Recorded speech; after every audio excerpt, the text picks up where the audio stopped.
Sa kanto ng Quiapo, pumila si Lando sa isang lumang tindahan ng tattoo. Sabi ng matandang tattoo artist, kakaiba raw ang disenyo, isang mata na palaging nakadilat, tila sumusubaybay sa bawat kilos. Sigurado ka ba? Tanong nito nang may pag-aalinlangan. Tumango si Lando, hinayaan ang karayom na mag-ukit sa kanyang balikat. Kinagabihan, habang naliligo, narinig niya ang isang mahinang bulong mula sa balat niya. Alam ko ang iyong sikreto. Napatigil siya, akala'y guni-guni lang. Ngunit kinabukasan, mas lumakas ang boses. Hindi mo maitatago ang kasinungalingan mo.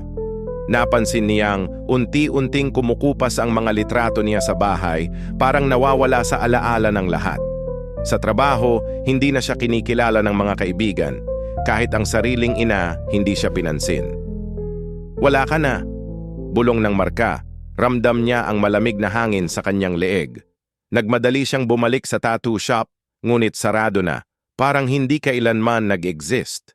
Sa salamin, tanging ang mata sa kanyang balikat ang nakatingin pabalik, bumubulong ng mga lihim na tanging siya na lang ang nakakaalam, dahil siya na lang ang natitira sa kanyang mundo.